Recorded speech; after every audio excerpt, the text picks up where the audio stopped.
चल पकड़ा हुआ दूल्हा, अब जो असली दूल्हा आ गई तो काम कर। चल जो बाबू जो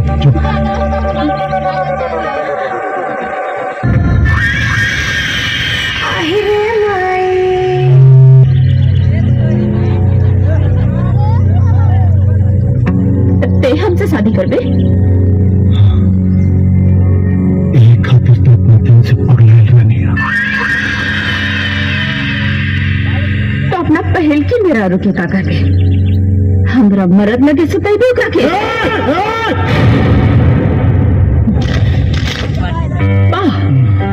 आपन इज्जत पर आई तो चिकनी ना कर। गरीब के इज्जत लूटे खातिर बाजा गाजा के साथ आई पड़े। सिउ सिउ सिउ सिउ लूटे ना, मालिक तोरा इज्जत में चार चाद लगावे आइल बारे। अपन बहन बेटी के इज्जत के सौदा करी है मौका से। जब अपना चांद पे तोरा के नंगा करके दिखाई ना, तब पता चले कि हम मौका ही कि तोर पता। शादी का तैयारी करो सन माली। अरे एकरे मंगिया में जवन सेनुरवा बा ना, सूरज के नाम के बा, ओकरा के धोई के मिटावे के ही पड़ी। बेटा एकर सैनूर बेटावा सन।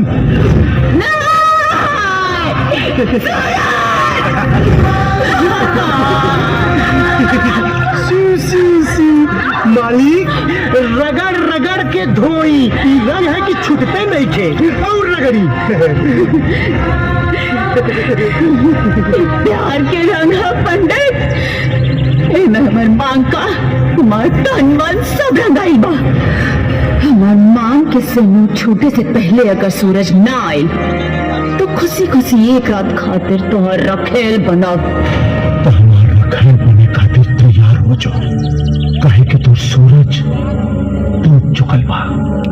पानी डाल पंडित, डाल पानी।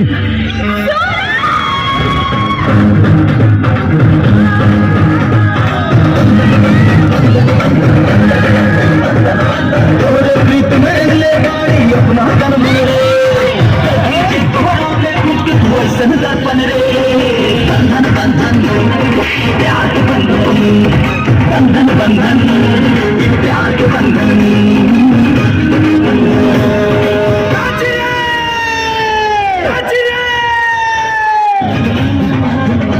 मलिक कजरी के आज तक उसे कुछ नहीं मंगले, लेकिन आज मांगता नहीं तक कजरी खती मांगता नहीं मालिक।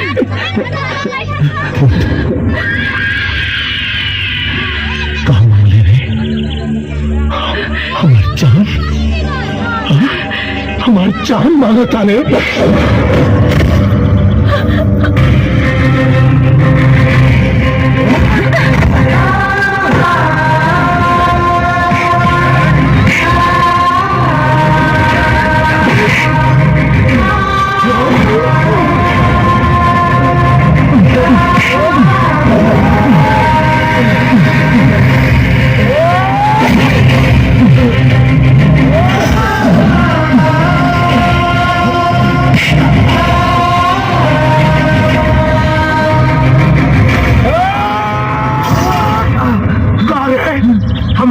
कल हड्डी चूसे वाला हमार कुत्ता तो इतना हिम्मत कि भगवान सिंह के जान पे हाथ डाल दे ले, कान जान पे हाथ डाल दे ले।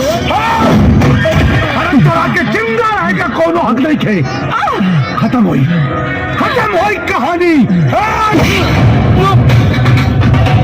बस भगवान सिंह बस, जितना तोर नमक खैलरनी हो खून की तरह बह गई।